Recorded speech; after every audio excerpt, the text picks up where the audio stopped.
Teori masuknya Islam di Nusantara adalah suatu teori yang membicarakan tentang kapan awal datangnya Islam di kawasan ini, siapa pembawa atau pendakwah, dari negeri mana, dan bagaimana ajaran atau mazhab apa yang dikembangkannya.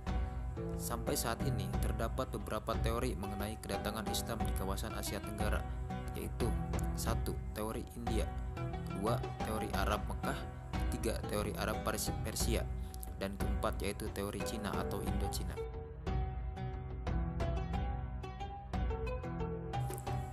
Teori India memiliki pendukung yang cukup banyak, di antaranya Snow Horgrone, D.G.E. Hall, G. Gonda, Morrison, R.O. Winstead, Bosquet, Mokwete, dan Brian Harrison.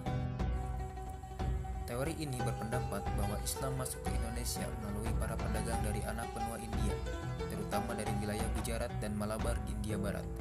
Para pedagang muslim dari wilayah ini telah melakukan perdagangan dengan Nusantara sejak abad ke-7. Bukti yang mendukung teori ini termasuk kesamaan budaya, bahasa, dan artefak arkeologis di wilayah pesisir Sumatera dan Jawa dengan yang ditemukan di Gujarat.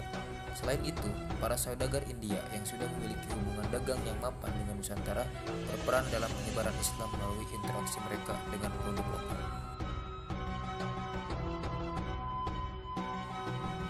Teori Arab dikemukakan oleh Buya Hamka.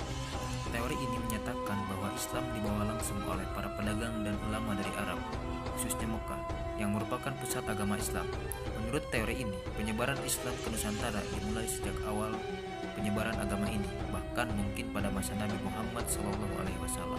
Beberapa bukti yang mendukung teori ini termasuk adanya makam dan prasasti dengan tulisan Arab dan nama-nama yang menunjukkan hubungan dengan Timur Tengah di beberapa daerah di Sumatera dan Jawa.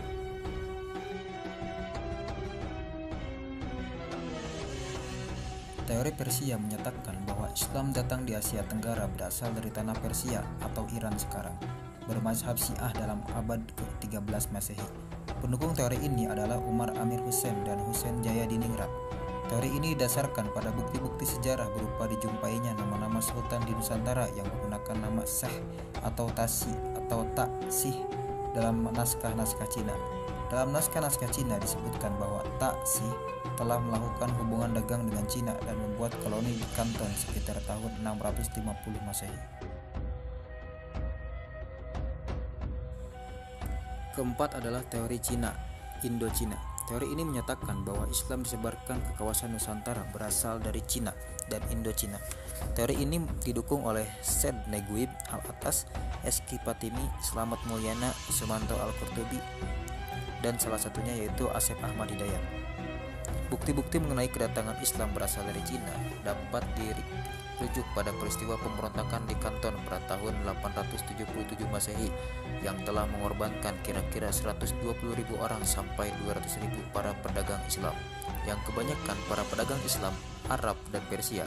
Di antara sekian para pedagang Islam sebagiannya melarikan diri ke wilayah-wilayah pesisir pantai di kawasan Asia Tenggara seperti Tumasik, Aceh, Kedah, dan juga Tanah Jawa.